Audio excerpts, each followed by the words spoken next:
ఎఫెసీయులకు రాసిన పత్రిక 2:10.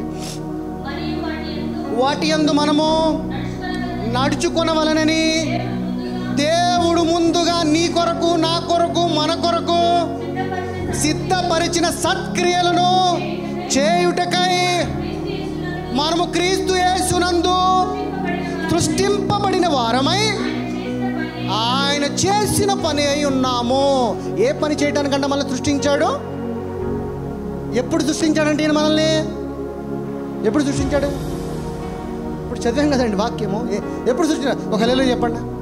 మీరు ఏనట్లా నిద్ర వచ్చేస్తుంది నా పాపకి. ఒక హల్లెలూయా చెప్పండి. హల్లెలూయా, హల్లెలూయా, హల్లెలూయా, హల్లెలూయా, హల్లెలూయా, హల్లెలూయా, హల్లెలూయా. మనల్నంట దేవుడు ముందుగా సిద్ధపరిచిన సత్క్రియలు చేయుటకే మనము క్రీస్తు యేసునందు సృష్టింపబడిన వారమై ఆయన చేసిన పని అయి ఉన్నాము. ఆయన క్రియల వలన కలిగినది కాదు కనుక ఎవడనూ అతిశయపడిన వీలు లేదు. జగత్ పునాది వేయబడక మునిపే క్రీస్తులోనే మనల్ని నిర్మించుకున్నాడంట. ఎందుకు ఈ ఆకాశాలు భూములు మూలుగుతున్నాయి అంట? ఎందుకంటే వాటి కుళ్ళి జలస్. నేను ఇంత ఇదిగా ఆకాశము, భూమి, దేవదూతలు, కేరూబులు, లూసిఫర్లు, ఈ ఏంజల్స్ ఇంత ఇదిగా మమ్మల్ని అందరినీ వదిలేసి ఈ పాపం చేసే వాళ్ళని పట్టుకుని ప్రేమిస్తామేంటి? మనం ఏం చేస్తున్నాం? మనం పాపమే కదా. మరి ఆయన ఎంతగా ప్రేమిస్తున్నాడు తెలుసా మనల్ని? వాళ్ళందరినీ వదులుకుని మనల్ని ప్రేమిస్తున్నాడు. సూర్యుడు కూడా ఒక ఏంజలే. ఎవరో? సూర్యుడు ఒక ఏంజలే, చంద్రుడు ఒక ఏంజలే, భూమి ఒక ఏంజలే. భూమిని ఆడ స్త్రీగా వర్ణిస్తాడు దేవుడు తెలుసా? హిందువులు ఏమంటారు భూమిని? భూమాత అంటారు. మన నుంచి కాపీ కొట్టిందే అది.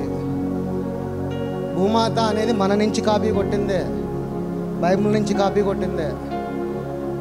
నిజమైన రియల్ హెబ్రూ భాషలో భూమిని షీ అంటారు. ఎవరు షీ అంటే? ఎవరు?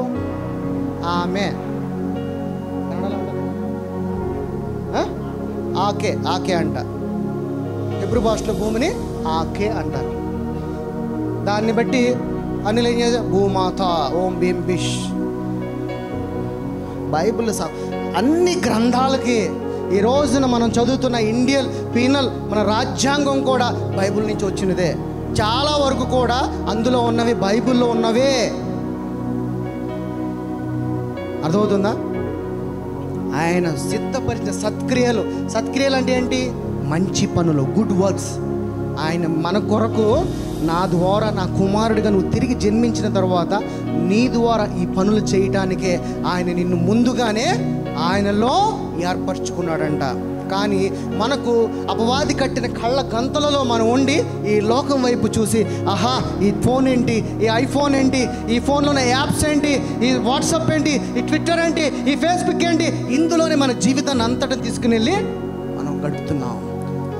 అందుకే దేవుడు అంటాడంటే ఈ కనుల ముందున్న అడ్డుతెరను తీసే అంటున్నాడు.